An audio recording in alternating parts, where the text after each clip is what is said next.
Hello there and welcome to Soulstone Survivors. In this video I got you 10 tips and tricks for a good start into this game. We're going to talk about the very basics of Horde Survivor games, and we're also going to talk about the specifics of this game in particular to give you a good overview about what it's all about and you know where to go to get your foot into the door. So the very first thing that I want to say when I'm reaching out to number one, the Barbarian, the starting character, is a very, very strong starting character, which you can basically complete the entire game quite easily with. So this means if you like other characters playstyle-wise, great, but if you're looking for something with blunt force to just clear stages through, it is quite easy. Once you have unlocked the Earth Shield skill, you have a very, very powerful healing spell at your disposal, but more about healing later. I just want to point out the Barbarian is fine to clear the entire game with. It's really, really an awesome class. The others are too. Number two, utility upgrades. So if you are familiar with games like these, it's no news to you, but I have to put this in.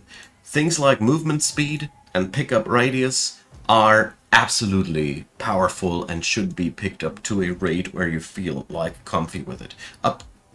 Upgrades that come after that are aplenty, but if you are moving too slow, you are easy to kill, and if you have to worry about picking up your gemstones, it also makes you quite vulnerable. You shouldn't overdo either of these departments. Too much movement speed makes your character too hard to navigate, and pickup radius is at some point just sheer excess. But these are, nevertheless, very, very important things to keep yourself navigated and alive. Number three, defense upgrades. So from this point on, more HP and armor and block are really, really powerful traits in this game all through the bench. Armor is a percentile reduction of damage, and block is a percentile chance to outright negate the enemy damage. Combine this together and you have a good framework. In general, there is always nothing wrong with more HP, unless you're unable to kill the enemy, but more about that later when we talk about the build basics. In short though, after the utility comes the defensive stuff that is, especially here in the skill tree, available at no price. The fighting power comes in the game quite easily via upgrades and such, but in the passive skill tree, the defensive ones are amazing because they free up your level up choices to pick up destructive things. At the end of the day, you will have this completed eventually. We're going to talk about that in a hot minute. But yeah, utility upgrades, then the defensive upgrades, and then the rest is a pretty good way to go. But number four, another thing. Everything healing related is golden. Be it in passive skill trees or also in active skills. Holy Magic and Earth Magic, for example, have the availability of active healing. This is big. But also everything that you get that either increases your passive healing or enables you to passively heal in one way or another is big. Very, very big. Because this game is actually quite stingy with HP recovery, and altogether this, together with the life shields here, is making up for a lot of your sustain and survivability. Some characters have access to healing, many of them don't. Therefore, everything that you can get passively is really, really mighty. So, number five, let's talk a little bit about meta progression. As you see there, this game has quite a lot of it. So to explain things a little bit better, I'm going to move on over to my main save file, where we have pretty much everything unlocked, so I can talk about things a little bit better. This game is loaded with meta progression. After you have completed the central skill tree, you will start unlocking mastery for all of the other classes, which allows you to unlock skills that are specifically enhancing the class, and white-bordered ones that give you effects that apply to all characters. In short, the meta progression on a single character helps all of the characters, which is really, really nice and important to note. Also, in the meta progression are runes and a lot of things that you can unlock just by simply playing the game. But altogether, the skill tree is the biggest field of meta progression and where you should invest your currency mostly if you want to grow your account strong as quick as possible. So, number 6, risk and reward. So, on every level that you go, you can amp up the difficulty, and I highly, highly recommend you to do so. The first couple of runs will be quite easy pickings, and altogether, you will not get too much for it. The higher the difficulty, the higher the materials that you gain, and also the more experience you altogether generate out of all your adventures. In short, the riskier the game, the more you get out of your playtime. And considering how much you can grind in this game, I would always recommend to load up the risk to a point where you feel like it's actually really challenging you without really bothering you. Just a quick note here, the Unholy Cathedral is an excellent point to farm the Soulstones, because you get a very, very quick encounter with Lords of the Void, and the Titan Hunt is a really cool place if you want to grind out prestige. You really level up your characters very, very quickly in this game mode. So, number 7, let's talk weapons. At the blacksmith, you can forge weapons for every character. I find it extremely important to note that none of these weapons are really better than one another. You can upgrade them until they unlock their artifact powers, and by upgrading them, the higher the plus rating goes, the higher their weapon stats grow.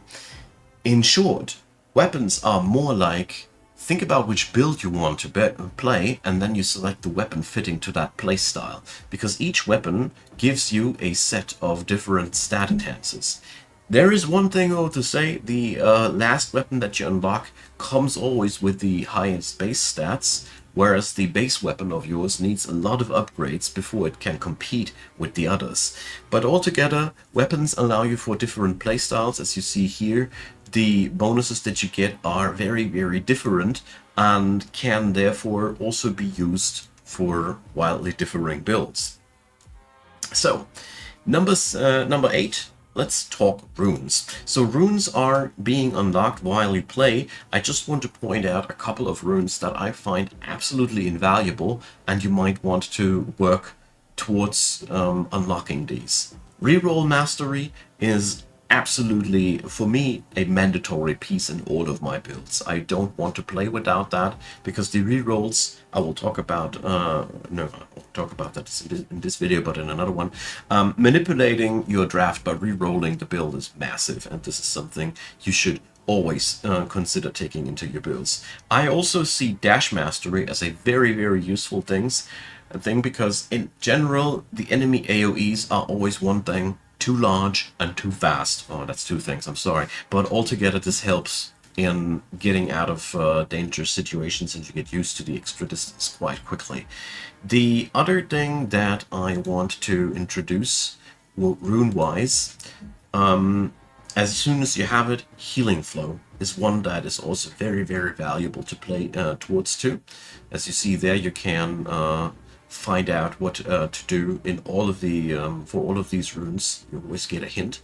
And Divine Legacy. This one, together with Reroll Mastery, I deem the two most important ones to get higher difficulty levels reliably done, because Divine Legacy ensures that you get those really powerful levels, these really powerful upgrades at least a couple of times on a guaranteed rate.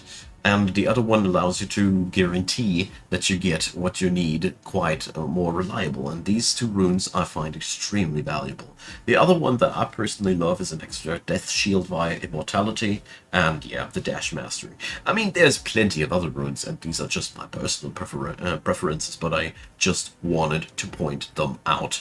So, when it comes down to the basics of building your build on your character, here's a couple of things that you can just do to make sure that your build will work quite decently. So, in short, you want to be able to kill your enemy reliably, therefore damage is always the most important thing. But whenever you get an opportunity to gather movement speed, pick it up. Movement speed is something that I always try to pick up as much as possible, as soon as possible, and therefore eventually Leviathan, ladder pops up, allows you to trade movement speed for damage. So if you ever end up with too much movement speed, you can easily trade it there. And basically, my rule of thumb for all of my builds is I try to pick up three skills that share one characteristic. Let's say 3 skills with the characteristic thrust, or 3 skills with the characteristic poison, lightning, swing, whatever. It is just important that they share one word of in the skill type tab, because there's plenty of things that or upgrades that allow you to upgrade an entire school of skills, and these are the most potent ones. So if you have a 3-3 combination, you can facilitate a lot of upgrades to their full extent. There's also some that say every skill from the swing category empowers everybody that's not from the swing category. So if you have a 50-50 relationship between your skills, you really smack hard with these, and you can pick up all of these, and otherwise you will dilute these upgrades.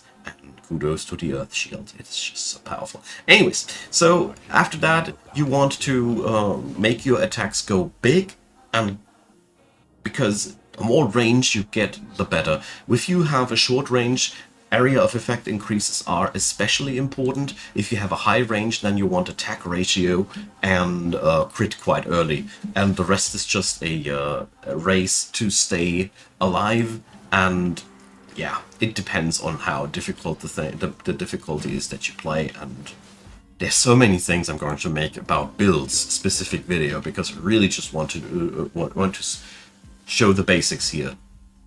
Stick to 2 different categories and try to increase damage than defenses. Damage is, in my opinion, always the most important thing, because killing things quick is always better than killing them too slow, because there are several bosses in the game that actually punish you quite hard for being not fast enough. Now, the last one, number 10, I want to talk about a couple of useful settings and things to know that will help you out. So in the settings area, in the graphics, you will see here special effects visibility. This one is really important. Let me show you something how the game looks like in the normal status. So here you see my skills are still not covering up the screen too much, but if you happen to be a fire mage, for example, you will quickly notice that red is also the color of the enemy skills, and that turns out to be a pretty big problem. The bigger your skills grow, the more this problem amplifies, and the visibility of special effects really here helps out a lot. I have this pretty much as my standard setting, so I can see the enemy's skills. It has the downside that you don't see all the fancy skills of yours, so I often crank it up just to have a little bit of eye candy, but you get the idea. Apart from that, I also want to point out here in the controls, you can toggle actively auto-aim on and off. I personally live with a relationship like that. Auto-aim can be off during times where I don't fight bosses, but when I fight a boss, auto-aim is so powerful to have turned off, because the automatic aiming of the game is really bad. It will not focus bosses properly, and the more missile skills or front aimed skills you have, the more you will notice that. So it's really cool to just turn off auto-aim for those boss fights and turn it back on for a brain-dead farming experience in between. And this is actually quite a lot of fun. And another thing that I really love to do when you... do we have it here? Auto level up. Turning this off will make the character stack up level ups passively, and then you just have to press the level that you the button that you got assigned here to trigger these. The advantage of this is that you're not going to get interrupted any hot and spicy boss fight by these recurring level up pop-ups. I have grown used to that, and I find it not as disruptive anymore, but when I was new to the game, I really had big problems in sticking to the game flow, especially in boss fights. Maybe this will help you out. So altogether, there are so many more things to say about the game, but I wanted to give you a quick introduction about all the things. As a last thing, as a silent tip number 11, there's so much to unlock. Just try out and enjoy all the character classes and the different skills and builds and be creative. There's so much to discover and try out. I really have enjoyed this game for 100 hours and more, and I'm still not done with it. So if you like games like these, I hope I was giving you a help or an inspiration to use them. The Barbarian improves. So thanks for watching, everybody. Leave a like, leave a subscribe, consider adding in your tips for beginners. If you have any that you feel like I missed out, I'm all ears because I'm always curious to learn more, and so is the audience. Feel free to donate to the channel via PayPal or any other given means downstairs below. There's also YouTube channel membership, you name it. Many, many thanks go out to all of you who support, and a lot of thanks to you specifically for watching this video up until the very end. You helped me out more than you might think with that. So, have a great day, and see you soon.